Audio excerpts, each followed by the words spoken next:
La blockchain, c'est avant tout une base de données et elle a trois particularités. La toute première, c'est qu'elle enregistre les données sous forme de registre.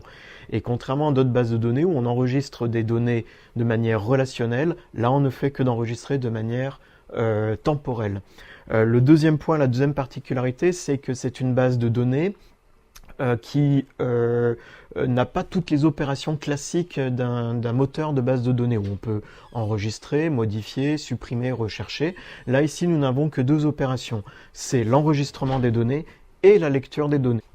Après, l'association des deux fait que nous enregistrons des données par période, un peu comme dans un bilan comptable où on va avoir une période fiscale, où dans cette période fiscale, on va enregistrer des événements sous forme d'écriture comptable, et après, on va clôturer cette période-là. Dans la blockchain, on va faire pareil. On va enregistrer un certain nombre d'opérations dans un certain temps, et ensuite, on va le bloqués. Et c'est pour ça qu'on appelle ça blockchain et on va les mettre dans un bloc.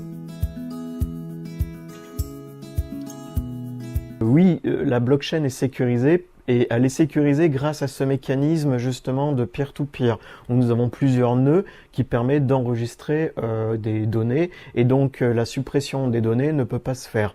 Elle ne peut pas se faire parce que si on supprime un bloc d'un exercice précédent, comme tout à l'heure je l'ai expliqué pour un grand livre comptable, ça va modifier toutes les données des blocs suivants. Puis il y a même des mécanismes qui permettent de lier les blocs et donc de vérifier si justement ces données ont été modifiées. Et d'autant plus que même si un utilisateur du réseau modifie ces données, les autres utilisateurs le verront et donc sa base de données sera fausse par rapport aux autres utilisateurs. Donc de là, est-ce qu'on peut lui faire confiance? Oui, puisque tout le monde peut être aussi un membre de ce réseau et donc vérifier ces données et de là accroître la sécurité du réseau. Maintenant, au niveau des limites, plus il y a d'utilisateurs, plus c'est sécurisé. Donc ça, c'est bien. Mais trop d'utilisateurs pourrait peut-être réduire aussi les latences du réseau.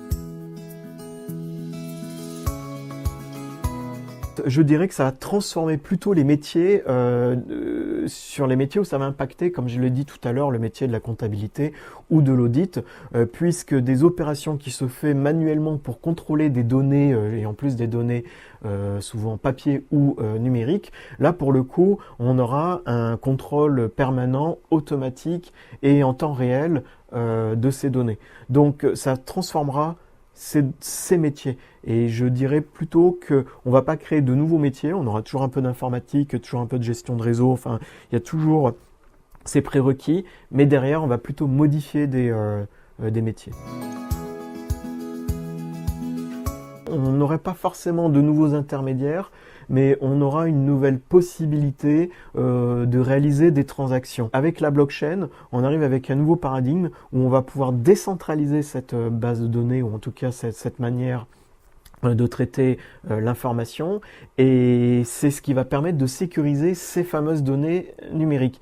Et si on sécurise ces données numériques, et bien après, il n'y a pas que dans le marché de la facture, il y a plein d'autres marchés où justement la dématérialisation va permettre de l'automatisation et des gains de productivité.